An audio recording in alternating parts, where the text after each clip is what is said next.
Okay.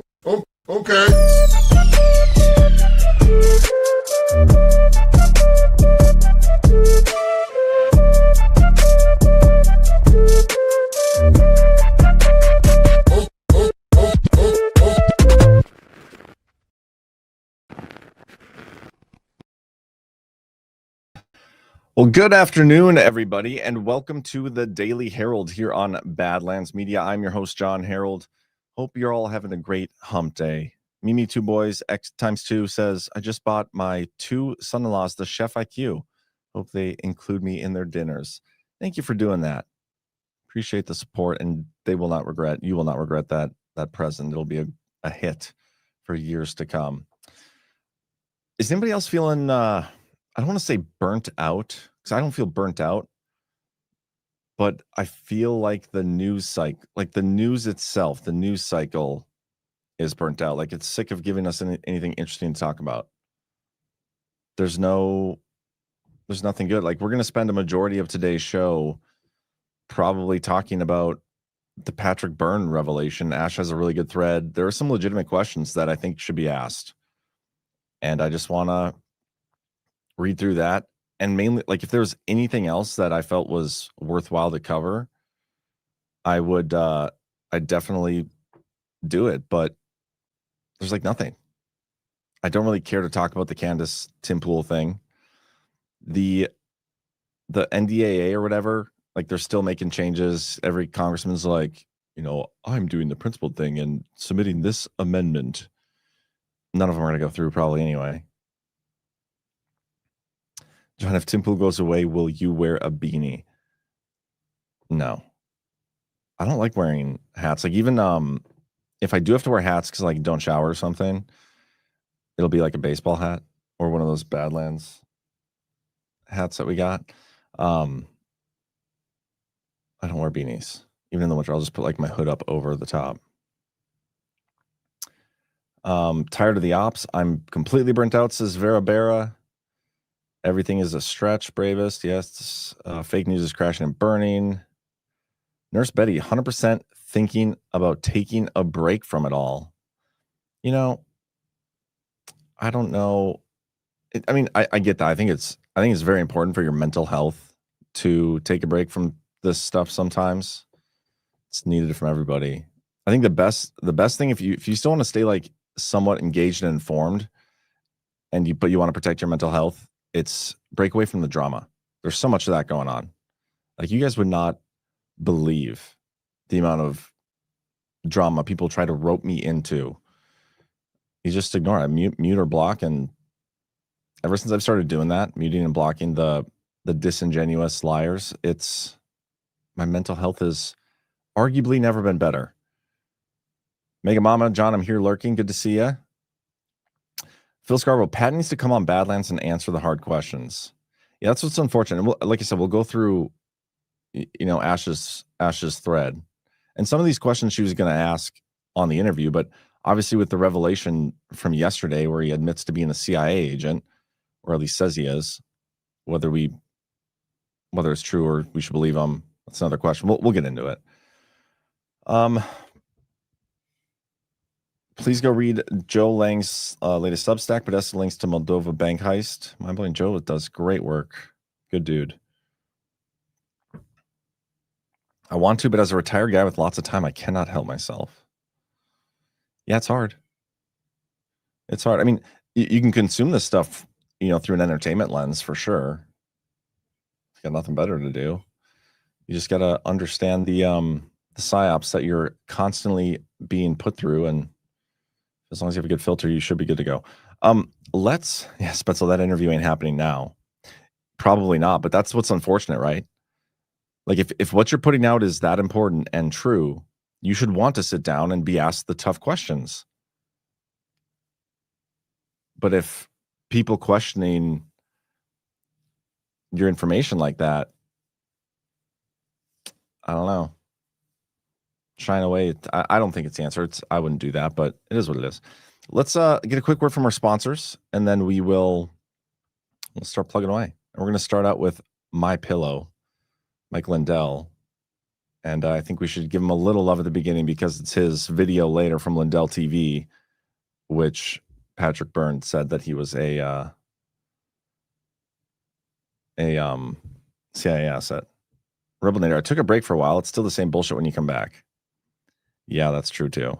It's not even necessarily that you come back and expect the bullshit to not be bullshit anymore. Pardon my swear jar. But you come back with some energy, able to engage with the onslaught once again. But here, real quick, Mike Lindell. I'm excited to announce that we're having our biggest Made in America sale ever. We just put huge discounts on products made right here in the USA. My Pillow bed pillows, body pillows, go anywhere pillows, bolster pillows, all made with my patented adjustable fill. Mattresses, mattress toppers, mattress pads, adjustable bed frames, mattress foundations, and so much more. All made right here in the USA. And now we're expanding our USA products beyond just quality sleep. Like the cross I wear every day, now available in both men's and women's. We even have USA-made socks. And are you tired of being tired? Try our new health beverage, Rev 7. Or how about my coffee, the greatest coffee ever. So go to mypillow.com or call the number on your screen. Use this promo code to get deep discounts on all these products. Plus, for a limited time, your order ships absolutely free. Whenever he says the best coffee ever, it just reminds me of that Elf clip where he like runs into the coffee shop. It's like, congratulations, world's best cup of coffee. You did it, or whatever. It's so funny. I saw a couple things here I wanted to comment on. Smay60 says, used to be old guys sat around the town square playing checkers. Now we're sitting around the net guessing who is or what is or could be or WTF. I think it's so true. Byrne needs performative interviews. Australia is outlawing social media for kids 16 and down. I approve of that. John, please ship soft disclosure to Canada. Please, please, please. I wonder why we don't.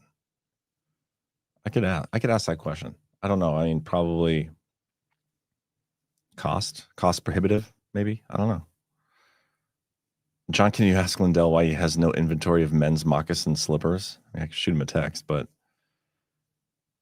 anyway, let's Bravest, wish I was sitting around town square playing checkers. I used to play chess when I was in like 3rd or 4th grade. All my buddies were in chess club, and so I went and signed up, and we did like this tournament, and then we used to play it. Like we used to literally play. We never played the 3-dimensional chess or whatever, but we used to play instead of the traditional 1-on-1. You'd have 2-on-2, like 4-person chess, stuff like that. That was fun. Please ask. I have FOMO. I will do that. Let me get another quick plug from All Good, our very own Jessica, and her products. This Christmas, make self-care great again with All Good by Jessica Storm. Imagine indulging in premium organic ingredients crafted with real purpose. No junk, no BS. Each small batch is handmade in sunny Clearwater, Florida, and arrives in glass jars. It's truly all good inside and out, nourishing your skin, hair, and soul like never before. You deserve it. Carve out that precious me time this holiday season and grab those irresistible gift bundles for everyone on your shopping list, from glowing serums to luxurious masks. They're the gifts that keep on giving. Ready to join the Maha Revolution? See what all the buzz is about? Head straight to badlandsmedia.tv/allgood. Use promo code Badlands for your discount, and you can support Badlands Media in the process. That's badlandsmedia.tv/allgood. Promo code Badlands, because self-care just got epic. And real quick, I want to plug the meetups this weekend. For those who are in the Kansas or Missouri area, just come hang out with me a little bit.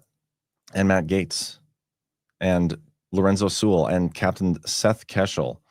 I'm going to be emceeing this event. Should be a great time. Very excited about it. But then also the next day, we are doing a Badlanders meetup in Overland Park, Kansas. Just make sure you reach out to mocanbadlanders@protonmail.me or reach out to Lynn Yoda on Telegram. Gonna be a good time. Excited to get down there. If we get down there, that's the one thing I'm like a little concerned about is the weather. We're supposed to have some really bad weather the next couple days, and I don't know. You just never know with the North Dakota airport. How cold in Nebraska, John? I don't know, but I'm in North Dakota. Can you beat that 3-year-old chess player? Did I say 3-year-old? I meant 3rd grade. That would be cool to attend. Will be live broadcasted. Unfortunately, Whiskey Girl, good to see you, by the way. No, I don't think they are allowed to broadcast it. I think I don't know if it's something in Matt Gates' contract. It's definitely not my contract because I don't have a contract.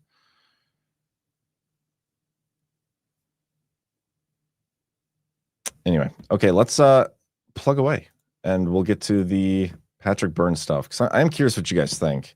You know, there are even people in Badlands that are like all in on Patrick Byrne being a white hat guy, and I respect those opinions too. I'm just, you know, nobody in my opinion is above being questioned, and he has now multiple conflicting statements, and there's an interesting track record with Byrne too that I think is worth exploring. So first up, no update on the Doge website, no update on the presidential website, no update on the Federal Register.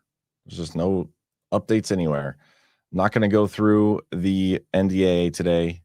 Didn't really have much time to go through anything or find anything new yesterday, so we'll just keep that on the back burner for the future. We do have this though. Judge orders Jeffrey Epstein grand jury transcripts to be unsealed. A federal judge on Wednesday granted the Justice Department's request to unseal grand jury transcripts from Jeffrey Epstein's 2019 sex trafficking case, citing newly enacted federal transparency requirements. U.S. District Judge Richard Byrne of the Southern District of New York issued the 4-page ruling after pointing to legislation passed last month that mandates the release of records tied to the late convicted sex offender. The law compels the Department of Justice to make the Epstein-related materials public by December 19th. A statute known as the Epstein Files Transparency Act was signed into law by the President Trump after receiving near unanimous support in Congress. The decision follows a separate ruling issued 1 day earlier, in which another federal judge approved the DOJ's request to release records from the sex trafficking prosecution of Ghislaine Maxwell's Epstein longtime associate. Let's see what ruling that was. That would be, this is yesterday. Paul Engelmeyer. Is this where's he? Is he in New York? Let me do a quick Google. Because I know the name's familiar. We talked about this yesterday. Southern District of New York. Okay. So the other jurisdiction is Florida that we're kind of waiting on, and I don't want to get on this rug. I'm not on this rug. You guys know this. I don't think we're going to get anything new. I don't think we're going to get anything that feeds the confirmation bias that people want to believe is in these Epstein files. And what's weird too is ever since the Transparency Act passed, the Psyops against Trump over this has gone almost completely silent. You guys notice that? Like the Epstein files was the slowly building narrative time bomb that was being used against Trump. And it reached its crescendo right before they voted on the thing. And once they voted on the thing, nobody's talking about it anymore. Where'd all the outcries about transparency and stuff go? Everybody's talking about Tim Pool and Candace Owens and Nick Fuentes, Tucker Carlson. Is that proof that it was a PSYOP? I mean, I believe it was a PSYOP the whole time, the whole thing. An anti-Trump PSYOP. Trump never advocated for the release of these files. Or he was never the one to put forth that narrative. We've had this discussion too. But I wonder if they're going to bring it back up again when whatever we get out of these grand jury transcripts isn't what people want it to be. Some people will just never be satisfied. Who called Ghost stupid? Somebody called Ghost stupid? Ghost is probably one of the smartest people I know. Phil Scarborough, I'm officially on the fence with Byrne. I've closely followed everything he's put out for 4.5 years. It's an impressive op if it is an op, but I may have been duped. You know what? Props to you, Phil, because I know how hard it is to like admit you're wrong about people. Like I've been burned and wrong about people in my personal life all the time. Like especially since starting the whatever this is, getting into social media, Substack. Like you guys all know how many people have burned me throughout this process. Some people I don't even know. People hate me for literally no reason or false reasons. But like when you're watching and following somebody and it's hard enough to admit you were wrong about people you knew on a personal level. It shouldn't be harder. Well, this is going to sound retarded now. It should be easier to admit you're wrong when they're like these public figures, but they're almost like untouchables, especially some of the people in Flynn's orbit. I'll just be frank about it. The people in Flynn's orbit are like the untouchables. You can't question any of them. But Patrick Byrne, I mean, there are legitimate questions. Again, we're going to get there, so just hold for processing on that.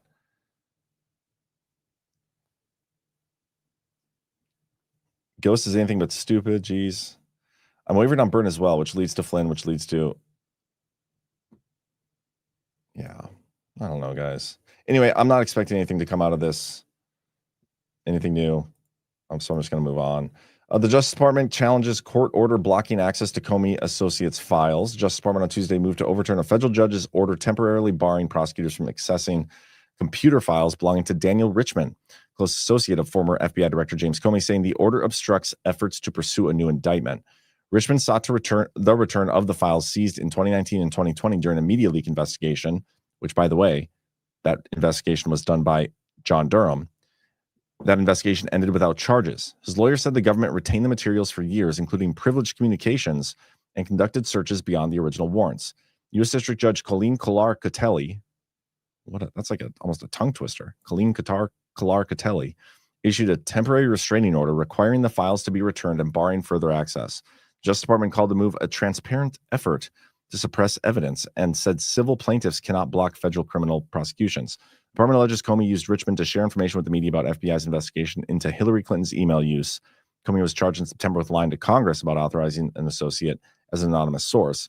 That indictment was dismissed after a judge ruled the prosecutor was unlawfully appointed. Talking about Lindsay Halligan.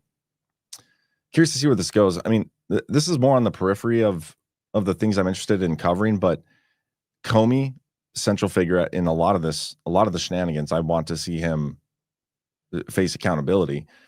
The Richmond side of things and this investigation itself, John Durham's attachment to it is noteworthy. And I don't think people are questioning that enough. You know, I mean, I guess it's up to people to question whatever they want, but I think it's much more notable than most people probably do. Because before, like, the excuse was we were forgiving away the lack of indictments because it's coming in the future, right? Like the timing of it. We can't do it now. We have to do it later. We have to wait for more people to be woken up or whatever the excuses are and were. When things don't go according to what you believe is supposed to happen, you will do a lot of things to feed your confirmation bias. You'll come up with a lot of excuses. And that's what we've been doing. And I've been guilty of that too. I'm not trying to put it on anybody else. I'm totally guilty of that as well. But that's the excuse we use. It's like, this is going to be used in the future.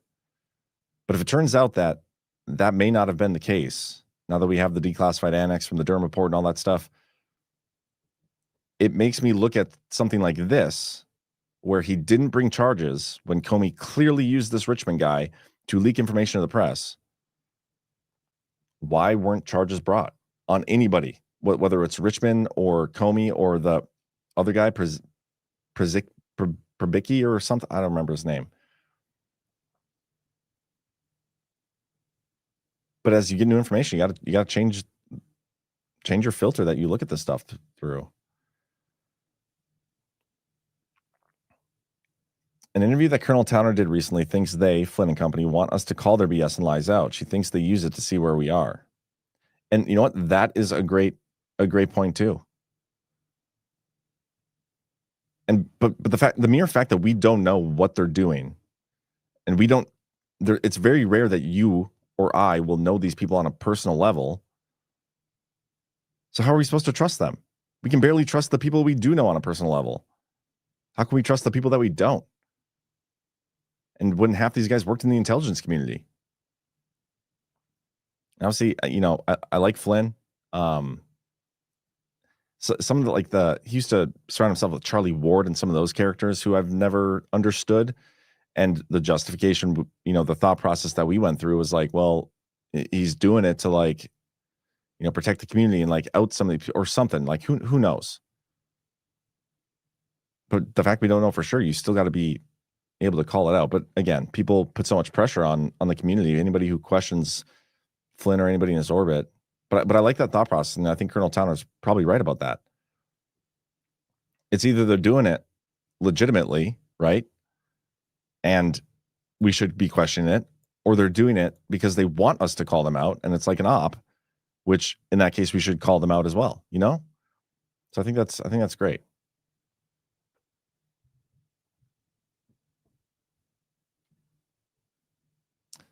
Polymathanon. Ashe Ashe says Byrne claims he is broke now. Maybe.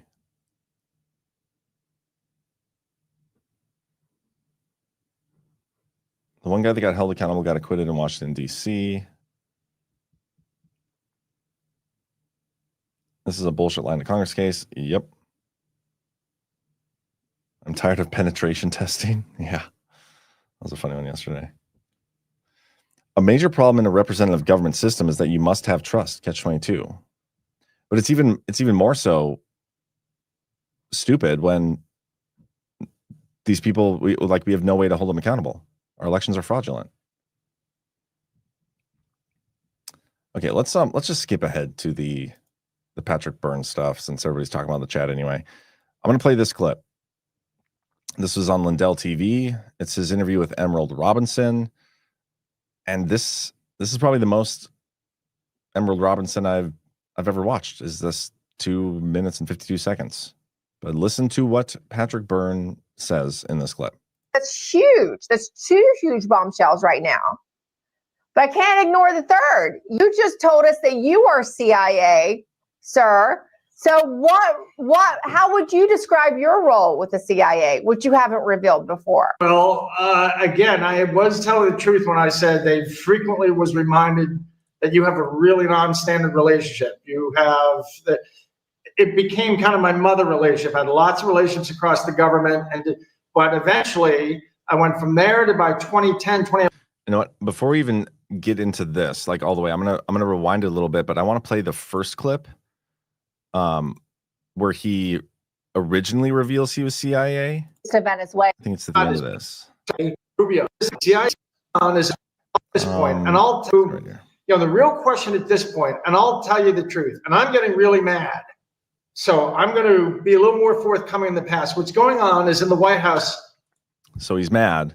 He's getting mad about what's going on. So he's going to be more forthcoming about things than he has been in the past. So he's admitting that he hasn't been forthcoming about things in the past. That's like a red flag, in my opinion. There's been a fight. And the fight has the CIA and Rick Grenell on one side. On the other side is Peter Hegseth and Marco Rubio, who are saying who think like us. This is, 1,000 times worse than. So just since you brought up their names, did you know that Secretary Hegseth and Marco Rubio are reportedly briefing the Gang of 8 today? So obviously about Venezuela. Yeah. But that broke from I wanted to drop a breaking. Just as I came on with you, our friend Zorro sent me breaking news, and I've sent the picture to Dawn. 2 F-18s have taken off from an aircraft carrier and have broken Venezuelan airspace, and they're approaching over Maracaibo. We have 2 F-18s in Venezuela airspace. It just came just as you were introducing me. Sorry wow. about so we have now broken Venezuela airspace with 2 F-18s. Let's get this show on the road. The problem is, and because I'm mad, I've refrained all I could from doing this. All I could. I explored every other avenue I could. But we're facing an insurrection. We have this going on. I have no choice. First thing to tell you is, how I've explained all these years, I've had this weird relationship with the government, and it was like intellectual, and my bright red line was the CIA, and I had nothing to do with them. That's all a lie. I'm CIA. I was CIA for years. After 9/11, I did have that academic relationship with the government for years. After 9/11, I got pulled up into the CIA. I worked for them. And here's the key point. So that's number one. And then he elaborates on it. How would you describe your role with the CIA, which you haven't revealed before? Which, again, note what he even admits himself. Like I've told you guys many times, my red line was the CIA. I would never do that. But here's the truth. I'm CIA. I have been this whole time. What? And this is what's so hard and why, like, I can't put any stock into anything that any of these people online say. Any of them. Like, how can we trust any of them? Like, the psyops and the lies are just constant. Constant. But let's keep listening. Well, again, I was telling the truth when I said they frequently was reminded that you have a really non-standard relationship. You have that. It became kind of my mother relationship. I had lots of relationships across the government, but eventually I went from there to by 2010, 2011, Obama, I became something called a tier 1 intelligence asset. E.H. Kyle in the chat says, John, Patrick Burns always stated he's worked for intelligence agents. See, off and on throughout his career, he's never stated which ones before. That isn't quite true either. I mean, it's true that he's kind of hinted at this and talked about it, but back in 2016, and we'll get into some of this stuff, 2016, the fallout, he did admit, or say, I shouldn't say admit, 'cause I don't know if it's an actual admission or not, but he stated that he was working for the FBI. And he was like an asset for them. And that he actually worked with the FBI and Obama and Brennan and them to essentially help frame Trump with the Russia collusion stuff. And I'll read those stories here in a little bit.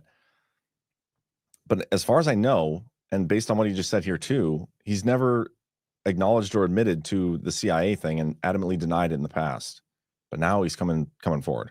And we're going to get to Ashe's thread here in a minute as well. Which, Ashe, maybe I know you're in the chat. You could probably even come on when I get to your thread if you want to talk about it. And then in 2010, 2011, Obama elevated me to national intelligence asset. I was told I was going to be the ace in the hole for all kinds of, for the real tough situations from 2010, 20.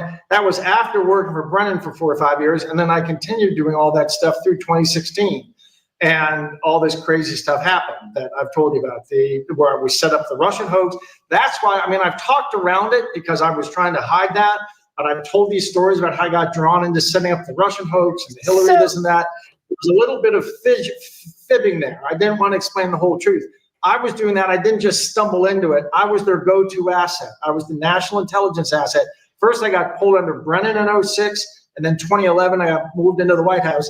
That's why I got mixed up in the Russian collusion and the Hillary stuff. And there's actually a docu-series that General Michael Flynn produced about your life story, and this will make more sense now that you've shared this information if you go back and watch that docu-series. But why are you sharing this information now, Patrick? As we're looking at Venezuela and we're talking about our rig elections, it seems to me that you feel that this is an important part of you that you need to let the people know. Why? I've danced around long enough and it's not working. And the regret of my life is that I spent the first Trump term trying to dance around within my constraints. Buffett said, Patrick, when I went to see him, he was like my rabbi. He said, Patrick, just go on television and tell everything.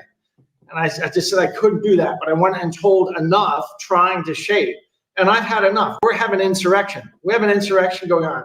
People calling, these people calling, and don't you hate how that they say, well, we're not saying disobey Trump. We're just saying that if he gives you illegal orders, which theoretically, then it's time for you to disobey Trump.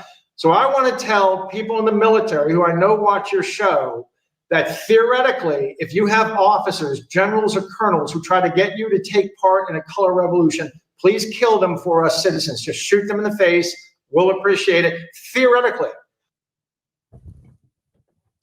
That last part there too blew my mind. I think John's more of a Fed than this dude. That's funny. Ash, just hop in the studio. It's on my StreamYard. and we can talk about this because I'm going to go through your thread next. He's all over the place. He almost looks, and I think it might have been Ashe who pointed this out before in one of our private chats. Maybe she's done it publicly too. He almost looks a little panicked. Does he not? Like, that's the vibe I'm getting. He's like, he's concerned and trying to like publicly correct the record. And the people who like publicly try to like create narratives and all these things, like, they're not the ones who are doing it with the truth. If you have to fabricate a narrative, take things out of context, or like reveal hidden lies to be true or whatever, you're not on the winning side of things. You're doing it because you know you're not, like, you are literally on the opposite of the winning side of things, that you feel the need to go and do things in the public light like that. Here we go. I got Ashe in the mix. What's up, Ashe? Where you at? There we are. Are you muted? I can't hear you.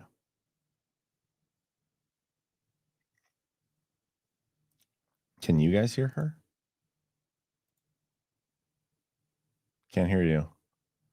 Maybe back out and come back in. See if that works.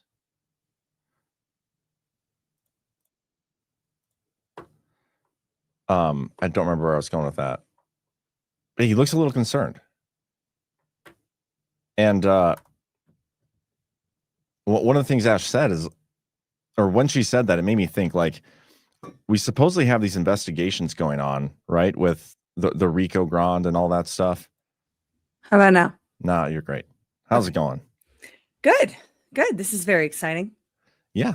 You haven't been on in a while. And so we're going to go through your thread here. But one of the things you said, I don't know if you said this publicly or not, but I know in one of our chats you did, you kind of mentioned how it almost seems like he's panicking, or like he's, it's a weird, he seems concerned about something. Okay. And maybe this is just how he always is. But with the investigations going on with the RICO Grand stuff, and we think they're looking into the Russiagate situation and story and things surrounding that, he's admitting to having helped set that up on behalf of like the intel community. Do you like, I wonder if he's like a target or something, and he's like freaking out. Yeah. So according to his story that he told in July of 2023, where he came out with the Maria Butina story, he was involved in introducing Maria Butina around to a number of different Republicans in Washington, D.C. So they would be photographed with her to set up a scandal for whomever won. Yeah. In 2016. And that he's very open about, and he said, like, oh, I knew what they were doing, but I'm just this good guy business owner who's, hit the premise of his credibility on this issue is in 2006, the 300 million Americans elected a Senate, and that Senate chose me to root out corruption in, global business. But given my connections in global business, they chose me to root out corruption, and that's what I'm doing. And I've done some horrible things, and I admit to them, and they were bad, but I did them for my country, and now I'm coming clean. That was actually the title of the article was number one DHS number one extremist comes clean. In when was this article? 2023, July 2023. But and so he was brought in under, would that have been Bush then, 2006? Yeah. And then he said that in that clip you just played, that he was brought in to the CIA. Well, this is the rewrite of the story, right after 9/11. So under Bush and Obama, re-upped under that. But prior to that, it was that he was pulled in to root out corruption in 2006, which would have been under Bush. But it was a super secret squirrel Senate committee under Judiciary with the collaboration of intelligence that gave him the letter that said you can operate otherwise unlawful activities. He was given a pass on otherwise unlawful activities, according to his story in the past. But now he says, I was fibbing about that. I was actually working for the CIA, which to me raises a lot of questions. Interesting kind of hall pass there. Let's go through your thread, and you can elaborate on some of this stuff. So catch up apparently means before, when I came clean, I was lying, but now I'm super telling the truth. Also, I'm CIA. Well, that certainly raised some questions. Here are mine. And by the way, he was supposed to come on your show, Why We Vote, with CanCon last week. I have a feeling that he may not be doing that after seeing this thread, but we'll see. The title, and just to point on that catch up quote that he says, he's talking to my co-defendant Holly, in that post, and she asked him some questions, and he's like, catch up, and he attaches his thread there, and that thread is a retelling of his stories. And then at the end of it, he's like, I'm not going to talk to any journalists until you go back through and read. Now, what's happening here, as I see it, is he wants you to engage with his story in his very specific way that he's telling it. Journalists, right? Journalists, I'm not going to engage with you unless you read through my very specific narrative of how this went down. I've read, going back to 2020 and his series, How DJT Lost the Election. I've read all that stuff. I'm not investing any more time in Patrick Byrne narratives, especially when like half of them are behind paywalls. You know, until these basic questions are answered. And I don't have any obligation or any duty to engage with the story the way the target of the story wants me to engage with it. That's a great point. Words to live by. The title of the July 2023 inaugural Capital Times Magazine article is DHS Domestic Extremist #1 Comes Clean. It's 99 pages. I've read it a few times. I'm not a spy. I've never worked with the CIA. You said in your recent interview with Emerald that was a lie. So question 1A, or question, what else did you lie about when you came clean in 2023? What about the stories you told before 2023? How Donald J. Trump lost the election, parts 1.1 through 5. How much of that story was true? Also, where is part 1.2? Deep rig, book and movie, same question. How much of your January 6th committee testimony was truthful?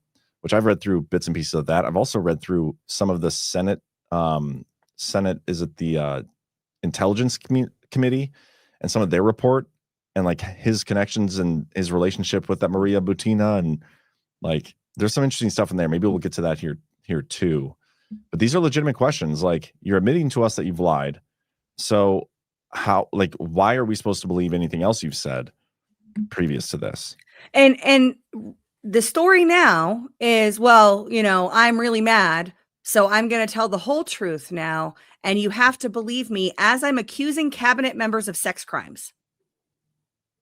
I think this story deserves critical inquiry. Who's he accusing of sex crimes? I think I missed that part. Ratcliffe and Grinnell. I think Ratcliffe, it's less sex crimes, more like sexual impropriety, you know, had sex on camera with really young women. But Rick Grinnell, he's accusing of having sex with a 15-year-old boy. Interesting. And claiming that he's owned, I think, by the cartels is the assertion, because of that compromising blackmail. You know, and those are two very, very interesting targets, because Grinnell was the acting DNI in Trump's first term, and he worked to release a lot of interesting stuff. And then he was replaced by John Ratcliffe as the DNI, who also, I mean, again, not being able to see how the sausage is made behind the scenes and what went on behind the scenes. But to me, they were Trump allies. Everything they did and released at the time only helped Trump, and they were working to fight against the Russiagate stuff and some of these other media spins. So it's weird that those are the two targets, two former DNIs from Trump's first administration. And this is, we've heard that they've been blocking the Tina Peters release, which I have a lot of opinions about that whole narrative as well. But there's an ongoing attack on cabinet members and the administration through this story. And we've just gotten confirmation that it's, at least in some capacity, CIA. Yeah. Question: the credibility on which you stand was built in part on a story you now claim was, at least in part, but we aren't told which parts, a lie. So what is the truth? In your January 6th committee testimony, you lay out your interactions with other notable election integrity movement players like ASOG, Colonel Waldron, Conan Hayes, etc., before the 2020 election. As a matter of record, yours and multiple forums, you also funded different election integrity efforts around the country after the 2020 election, including, again, at least in part, some notable efforts in 2021. According to your testimony, you essentially had Conan Hayes on retainer that year. I don't think you used the term retainer, but described the concept. Conan Hayes was directly involved in the Mike Lindell PCAP operation, as well as the Mesa County image operation, both running in parallel throughout 2021, converging at the Cyber Symposium in August. Do you want to comment on this? Or should I keep going until the question? Read through the all of two, and then we'll talk about it, because I think this is really important. Okay. Side quest, but important. The moment these two operations converge happens to be the state's benefit harm theory of why Tina Peters did what she did. They say she wanted to be famous, the 4 felonies on which Tina was convicted. the majority of her 9 years, are the charges related to the misrepresentation of Conan Hayes to 3 people, 3 felonies, and the conspiracy to make that misrepresentation 1 felony. She was acquitted on the other felonies. If Tina Peters had been able to speak about her intent and present the jury with her defenses, not recognized by Colorado, it's possible the jury would have reached reasonable doubt on the rest. We'll never know. Should I go through all these questions? Yeah. Okay. This is a breakdown. This is all essentially what in my head was one question. Yeah. Question: how involved were you in the strategy through execution of A, PCAPs and Mike Lindell's adoption of them, B, Mesa County and the credential plan that forms the basis of Peters' felony convictions? Note that the convicting fact that Conan Hayes was misrepresented as Jerry Wood to 3 officials was stipulated by all parties at trial. Were you and your ostensible collaborators acting on behalf of the CIA in this operation? That is, was it a CIA project to obtain the Mesa County images deceptively with misrepresentative credentials, which set up the predicate for the state to demonize all election deniers in Colorado and change the law to centralize election administration with Secretary Griswold via Senate Bill 22-153, the Colorado Election Security Act, which could be called the Tina Peters Act. That eliminated county checks balances on the state at a time when several Colorado clerks were questioning the state's story. They made an example of Tina. Most clerks stopped questioning, and then they changed the law so the clerks couldn't lawfully question anything. And through all of that, they convinced the public that questioning elections is dangerous and harms everyone's democracy. All because of the misrepresentation of credentials, which we know is the key distinction between Dallas Schroeder. Dallas is not in prison. Because he's not locked up for 9 years. That misrepresentation is the justification for why it's okay that Tina Peters is being treated differently than every other politician in the state and arguably nation. It's cruel and unusual and darkly comical. In other words, it's a damn effective op. Question: what was your role behind the alleged funding? What was actually your funding or IC funding? So the Mesa County image operation was, if it was all a coincidence of what the state did, it was a hell of a coincidence for them, because it gave the state of Colorado everything they wanted. It frustrated election integrity. It made us all very dangerous. And they changed the law and centralized authorities out of the counties and into the state. Yeah. Tina Peters is locked up because of the misrepresentation of the credentials. Dallas took images. Hold on. So can we explain what happened here? So Tina Peters thinks there's shenanigans going on in the election. Yeah, she had cause to think that before the election, and yes, through the election she did. Can you walk us through the story to the point of the misrepresentation? Oh, sure. Yeah, and Alpha and Brian and I did like 7.5 hours on this on our own channels. You guys should post that to Badlands as well. But anyway, it's actually, I think it's kind of a good little documentary of this story. But we can definitely do that. The TLDR version. The TLDR version is that she thought there were shenanigans. So, and then the state came in and said, we're going to wipe the machines. We're going to do this trusted bill. We have to get ready for the next election. And there was a question about, what is this? Is this going to wipe the evidence of the 2020 election? They were still under retention. Under law, right? So they decided to take images of the machines in Mesa County before the election, or before the trusted build, and after the trusted build. Those 2 images were the thing of value that Tina Peters obtained through this. And it was a thing of value. We learned a lot about the elections and the machines and all of it from those images that were taken. The images were taken. They were, the way that she took them was that she had, and it's kind of complicated, but there was a COVID order from Jenna Griswold that said only employees can be in the office during the trusted build.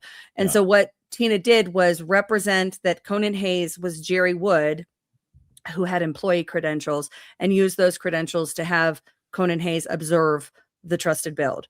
That was, Conan Hayes was represented to 3 public officials, 2 from the Secretary of State's office and 1 from Mesa County, as Jerry Wood. And this is while he's on retainer with Patrick Byrne, essentially? Yeah, allegedly, according to Patrick Byrne's J6 testimony, he paid his salary for the year of 2021. Paid him for a year. Let me see if I can find that testimony while you're continue. Yeah. So the credentials were used, and he was represented. He was introduced, I think, at once, and he signed in another time, or she signed him in, of Conan Hayes as Jerry Wood. And that's 3 of the felonies, that representation made to 3 people. And then the 4th one is the conspiracy to make that misrepresentation. Conspiracy to commit criminal impersonation is the actual felony on which she was convicted. The rest of the felonies in this case she was acquitted on, and none of them had to do with taking images, because taking images was not unlawful. Dallas Schroeder in Elbert County was the clerk. He took images. He took them himself. He didn't take them with different credentials or anything. He never got any criminal charges whatsoever. And so that is the key distinction. That's why I put it that way. We know that the distinction of Tina Peters, 1, because it's what she was convicted on, and 2, because Dallas did the image thing and didn't get in trouble as well. So all the stories about, she was convicted of election meddling, she was convicted of messing with our it's all narrative, and it's narrative that's detached. I mean, his connection there is concerning, to say the least. I'm trying to find the part in here where he specifically says how much he pays them. But I don't think he said an amount, but he said that after the 2020 election, he paid him for a year.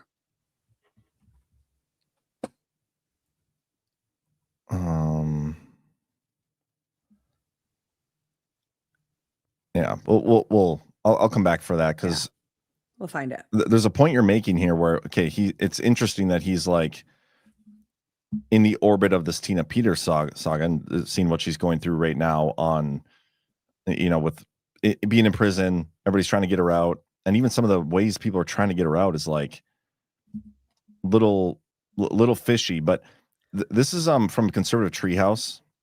There's a pattern here I would just want you guys to take a peek at. Byrne engages with the NRA. NRA comes under federal investigation. Byrne engages with Donald Trump Jr. Donald Trump Jr. comes under federal investigation. Byrne engages with Sidney Powell. Powell comes under federal investigation. Byrne engages with audit groups. Audit groups come under federal investigation. Byrne engages with TMTG. TMTG comes under federal investigation. Oddly enough, Byrne never comes under federal investigation. Only the people he touches. And now he admits he's CIA. Yeah. Yeah. Little sus. I think that's the word all the kids are using these days. At least my kids, sus. Is there anything else you want to add to this and these questions? I mean, the thing about Tina Peters is if he was operating in a CIA capacity at the time that he was funding all these groups and doing all this stuff, and he said on Emerald, I am CIA. He didn't say I was. I personally think when they say I'm former CIA, it insults our intelligence, because you're not, you're not, right? But it was present tense. And so I think that raises a whole bunch of questions about Tina Peters, and it's the same group that is, I think what we're doing in the Tina Peters realm of this pardon, he can pardon her anyway because of the United States' pronouns.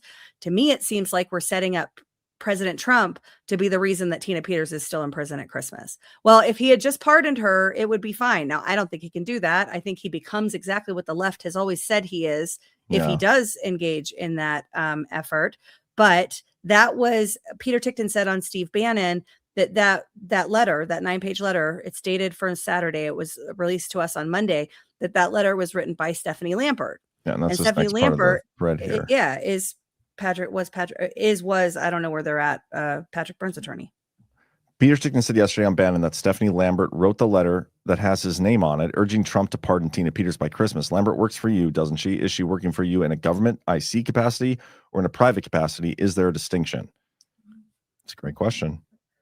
In 2020, you attempted to convince President, and see, this is the question I don't think I've seen him address. So he said, he started working for, and I think initially it was with the FBI. I think that was the initial story that he had put out there. I have that somewhere. I just got to find. In that July 2023 Capital Times article, he says that he was his intermediary between who was calling the shots on the op was FBI. And at one point he says it was basically Comey and Brennan, at least with the Hillary Clinton one. Well, so this is Overstock, this is CNN. Byrne said he first met Butina at an event in Las Vegas in 2015. Butina, a firearms enthusiast, had spoken to him about guns, he said, and later invited him to Russia, where she had claimed to have high-powered connections. Byrne said he then informed the FBI about her outreach to him. He had built a relationship with the FBI after helping the Bureau in 2 previous cases. He said, adding that agents had told him he had a non-standard relationship with the government. The FBI, according to Byrne, greenlit and encouraged him to build a relationship with Butina, which he did, saying he would be meeting with a young grad student every 6 weeks and discussing philosophy and politics with her.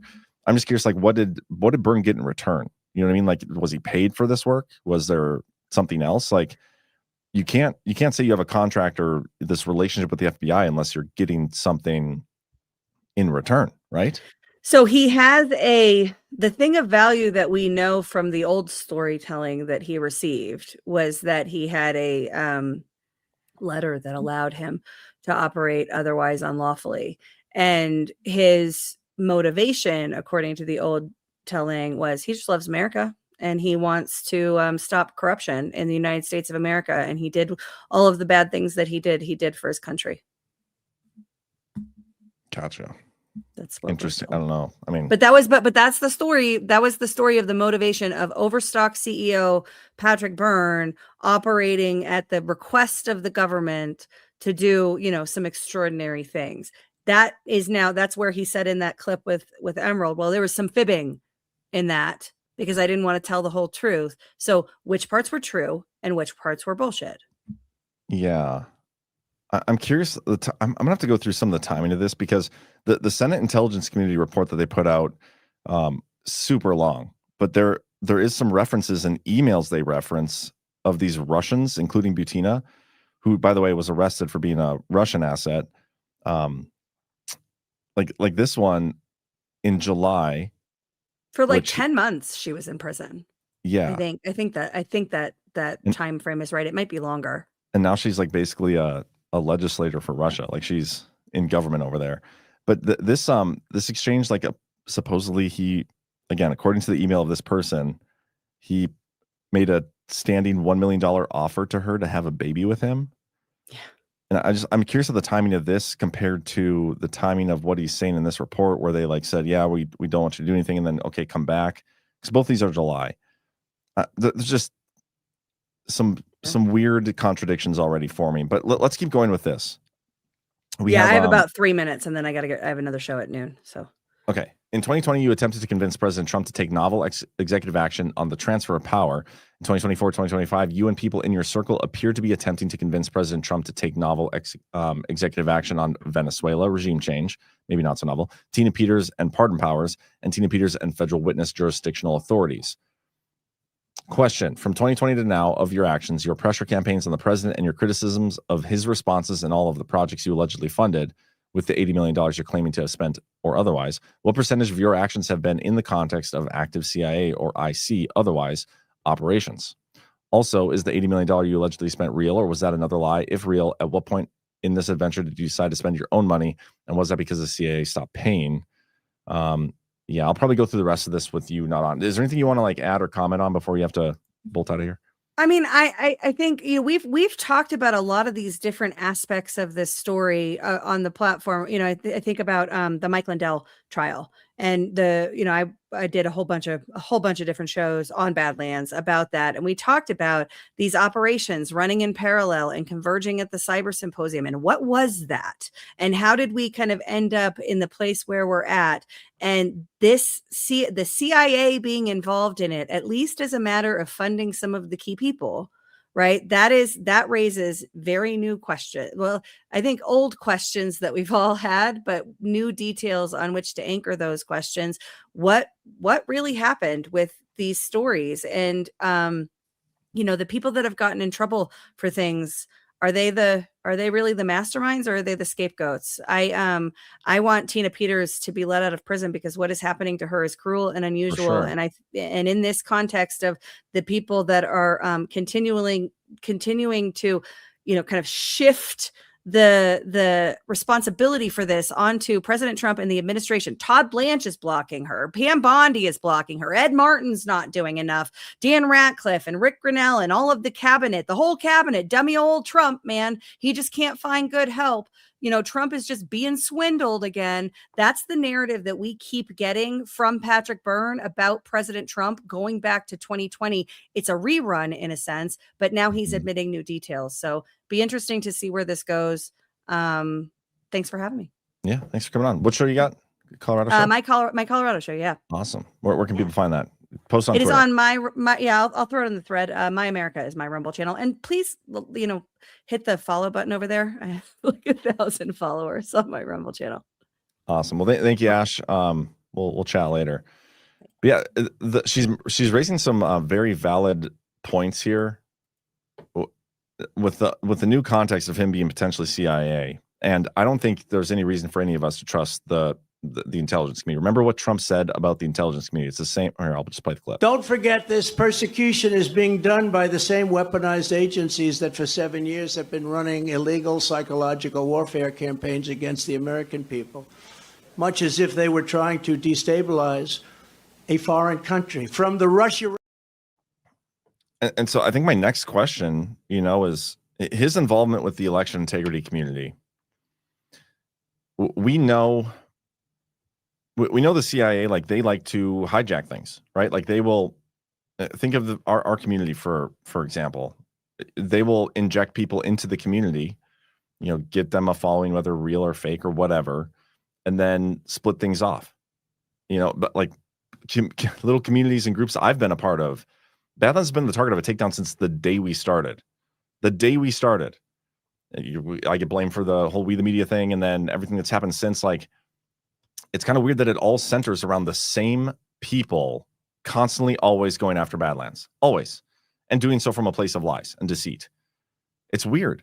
It makes you wonder, like, no, I won't even go there. But anyway, in terms of like the election integrity movement, wouldn't it make sense that they would also try to inject people into there and derail it with red herrings and false narratives, just like they do with everything else?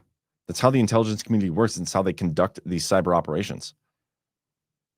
And so, like, it's unfortunate because we want to see the good in people. At least I do. I want to see the good in people. I want to give people the benefit of the doubt, and I do, until proven out, they prove me otherwise, or prove me wrong, or give me a reason not to give them the benefit of the doubt. But at some point, like when he's telling us that he's CIA, everything that he's touched needs to be re-examined and questioned and looked at whether or not it's a distraction or red herring or whatever. Like, ever since this whole Emerald Robinson Venezuela election theft thread thing came out, still don't even know if it's still ongoing. I ended up muting her, unfollowing her, I'm pretty sure. But I've said, like, there's something off about that. It just seems weird. And they're using it as an attempt to delegitimize Trump. Like Ashe said, that's a narrative warfare tactic. Used it, like, that is one of the definitions of irregular warfare. If you go look it up in our military, they do it to delegitimize their opponents. Typically, they do it in other countries. But Trump said this stuff is happening here. So now we have a CIA, an admitted CIA agent, conducting what I think are delegitimization operations against Donald Trump. And now everything he's touched needs to be looked at with that in mind. And it's just crazy. It's crazy. I mean, we've had this guy on Badlands. And again, there are people in Badlands who like him and trust him and I don't care. Like, it's up to everybody to make their own decisions when it comes to this stuff and use their own filter. And I personally love the fact that there are people in Badlands that have different opinions of people. I think that's great. I think it's needed because we can all be friends and not try to destroy each other at the end of the day just for different opinions. But this is a weird one. There's more to her thread. Maybe I should just read a couple more. We'll finish this out. You've never been a fan of the president, and you've never hidden that. You said he was sort of endearing at times, but your actions and rhetoric appear to be more geared towards disruption and chaos. Your old backstory: in 2006, 300 million Americans elected a Senate, and they chose you to root out corruption. But it sounds like you're saying that story was bullshit because you were pulled up to the CIA after 9/11. Is that right? Please tell me if I have these details wrong. Question. So then what was your motivation? Was it ever peace and rooting out corruption? Or as CIA, was it always following orders and chain of command in intelligence operations where you compromise people and then exploit them, which you've admitted to multiple instances, multiple times? Question. How many of your actions were your own versus directed? Who was directing you at the CIA? Brennan and Comey were at one point, according to your Maria Butina story. Was that really a surprise to you? Or was that part of the story fake too? You were mythical in the CIA, right? That's what you just said to Emerald. So were you working directly with the director as that mythical creature? Question, keeping all that in mind, what is your current status with the CIA? Bad, I would assume, since you're vaguely accusing the director of sex crimes. Are you a Byrne spy? Burned, LOL. Who else in the election integrity movement is CIA or weaponized agencies that are engaged in illegal psychological warfare campaigns against American people? Nailed it. War of Stories. Why did you have to tip him with that, not me? It's like my favorite quote. Just kidding. War Stories is definitely burning bright. I have several more questions about Venezuela. Machado, your feelings about the Nobel Peace Prize and what that indicates about your intentions, the impact of foreign aid cuts on CIA projects on U.S. soil, and more. The first things need to be first, though. This is just a fantastic thread. And all these questions are legitimate. I hope he actually answers them. But it's all concerning. Just want the Psyops to end, right?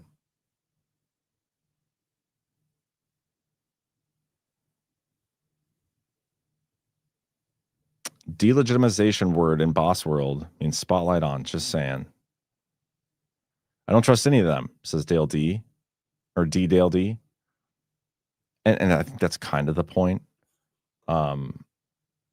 We shouldn't trust any of these people. And how many times have I told you guys you shouldn't even trust me? Shouldn't trust anybody that you don't know personally. Now, I like to try to make it more personal, and I'd love to meet you guys at any of these events, and then you can trust me. But the real Mega Mom, John, this is also crazy. It's almost like the next thing that will come out is we live among aliens. Have you seen that Congressman Gupta or whatever his name is, who just tried to impeach Hegseth? Because that dude looks like an alien. Where's it at?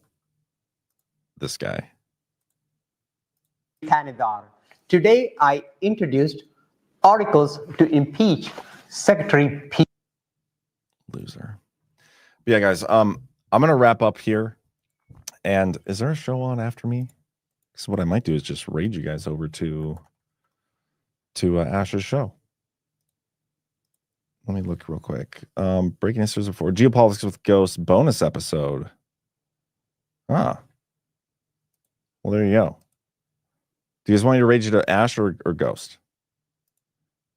But anyway, tonight, me and Burning Bread on the Power Hour will probably discuss a little bit more of this because, again, it's very PSYOP heavy.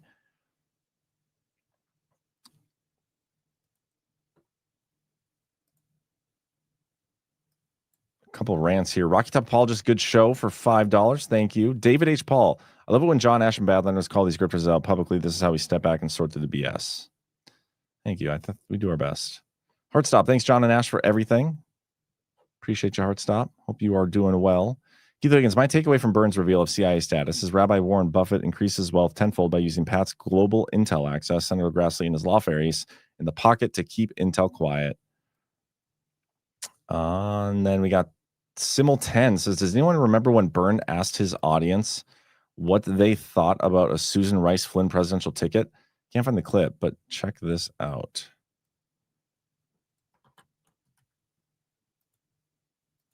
Hold for processing. Oh, it's Telegram. I don't even know if I can't like share the Telegram screen. So, but I'll look at that and on my own time. Won't share it publicly. But yeah, guys, what else?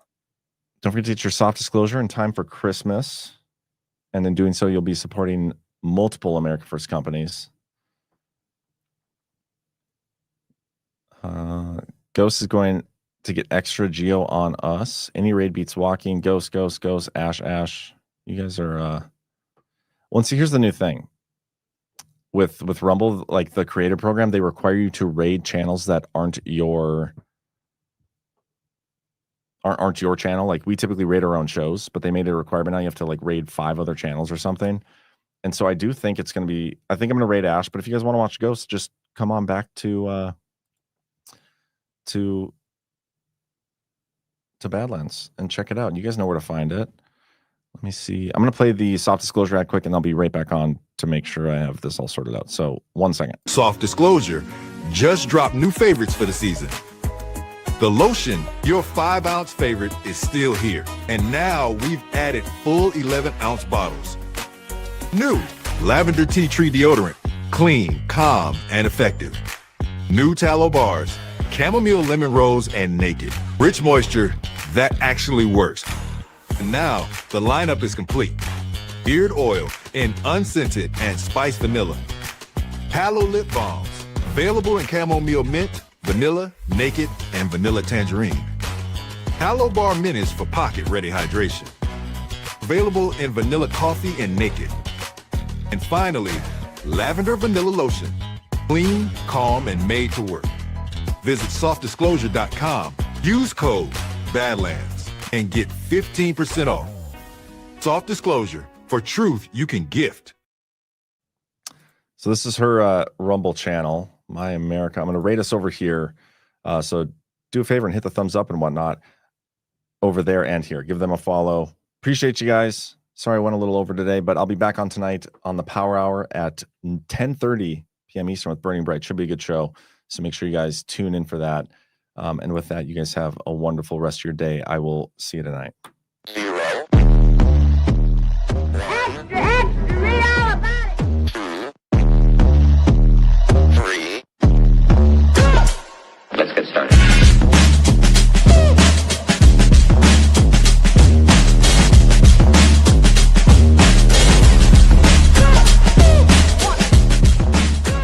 That's what she said. Oh, that's real good. Why they stopping me? Stopping me.